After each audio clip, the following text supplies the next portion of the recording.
Welcome fellow car lovers. There are many three-row SUV out there in the car market, but there is only a handful that is actually worth buying. That is why we shall see if the all-new 2024 Chevy Traverse is better than the 2024 Kia Telluride. Let's go check out these two vehicles. The Traverse enters a new generation for the 2024 model year, complete with a rugged new look and a new Z71 off-road trim. The Z71 model comes with a slightly lifted suspension, a twin-clutch all-wheel drive system, all-terrain tires, and unique 18-inch wheels. Kia says they've made some minor exterior tweaks on the Telluride for 2024, but you'd be hard-pressed to clock them. All models now come with amber-colored daytime running lights, and X-Line and X-Pro models get glossy black exterior trim in place of last year's dark metallic highlights. The Traverse gets a 2.5-liter turbo four-cylinder as standard that outputs 328 horsepower and is connected to either the front wheels or all with an all-wheel drive configuration. The towing capacity of the engine is 5,000 pounds, while the combined MPG rating is 23 for front-wheel drive and 24 for all-wheel drive.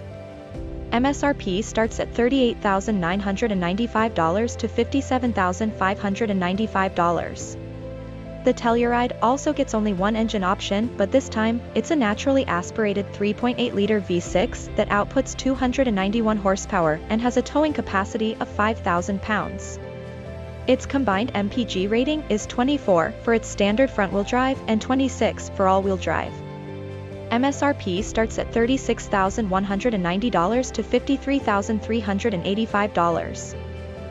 The Traverse has many great aspects in contrast to the Telluride. For one, the Traverse gets more standard features like heated steering wheel and front seats as well as HD surround vision.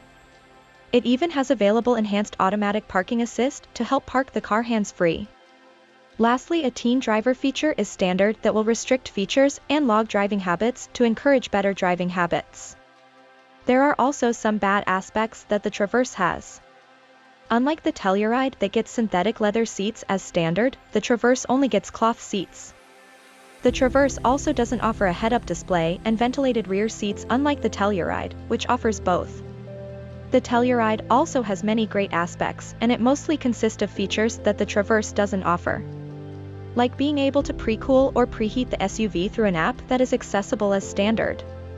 The also has quiet mode, which focuses all stereo sound to the front if the kids are sleeping in the back.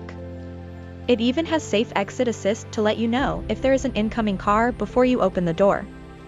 However, the Telluride also has some bad aspects. Like the fact that it only gets a 12.3-inch infotainment screen and 4.2-inch instrument display as standard, while the Traverse gets a 11-inch instrument display and a 17.7-inch diagonal infotainment screen. Unlike the Traverse, there is also no available tri-zone climate control and less overall legroom.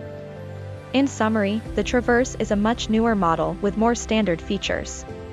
It even has a better outdoorsy trim called the Z71 that offers more than just bigger wheels and trim pieces. It may cost a bit more than the Telluride, but it also provides more legroom. The Telluride offers many trims catered for everyone. It may have less overall legroom, but it can still seat 7 to 8 people comfortably and save more gas and money while doing so. It even comes standard with features not available in the Traverse like the Kia app, quiet mode and safe exit mode. Therefore, the winner is the 2024 Kia Telluride. Let me know down in the comments below if you agree or not. Thank you for watching, and don't forget to like the video, turn on notifications, and subscribe.